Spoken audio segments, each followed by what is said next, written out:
I've got the flaring kit and cutters on Amazon, but they are also available from your local auto parts store.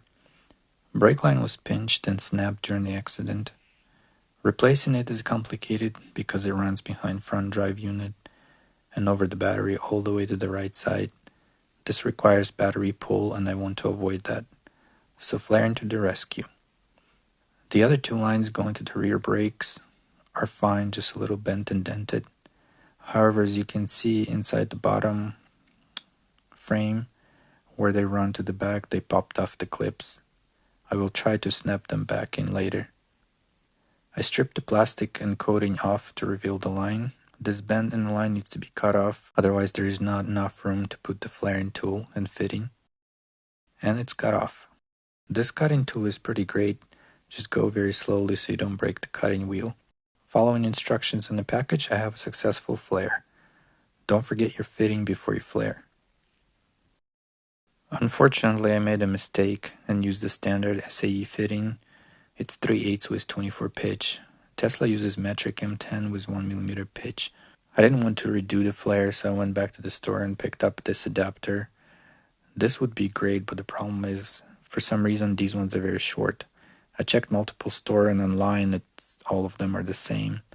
As you can see, barely 3 threads are going in when it bottoms out.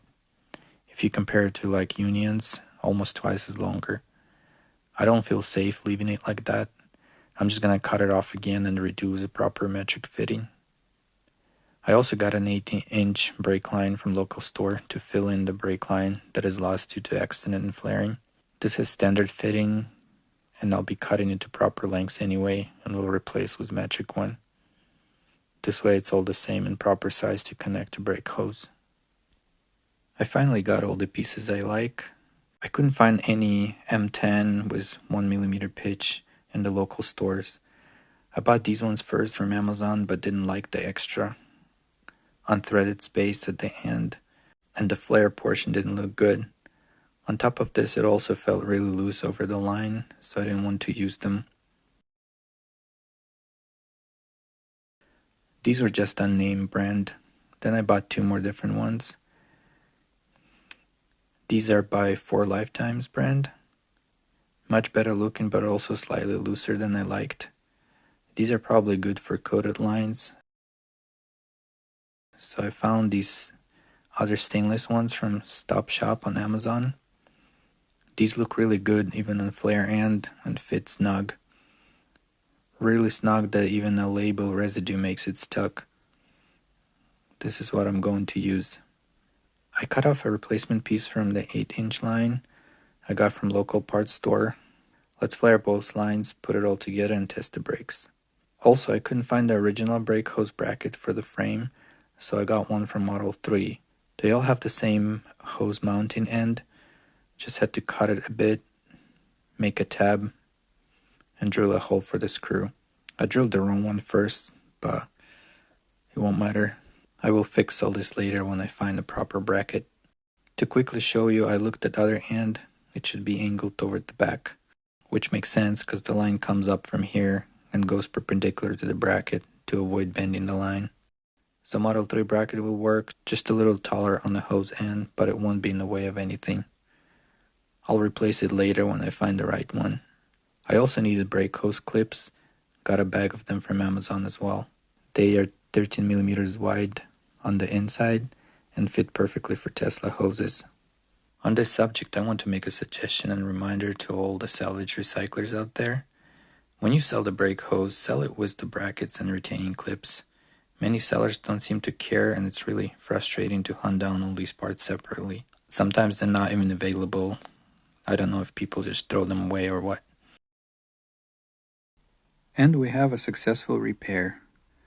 There is the original line. I'm not sure if you can see, I also sprayed it with the primer so it doesn't rust since I scraped the coating off.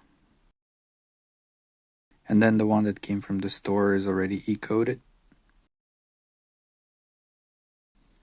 Everything is connected and I temporarily attached the caliper to the rotor to test brakes, flushed it and I see no leaks.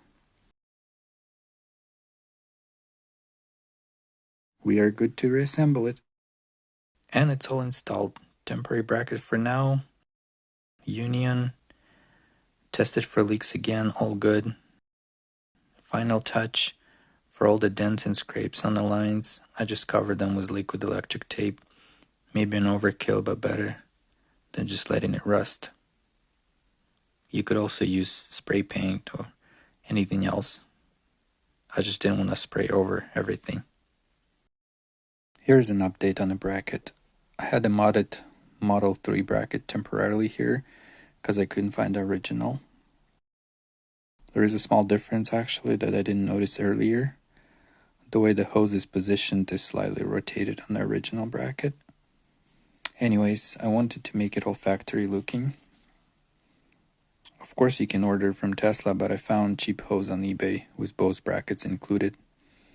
I'm not gonna use the hose because I don't need it and it's rusty looking anyway.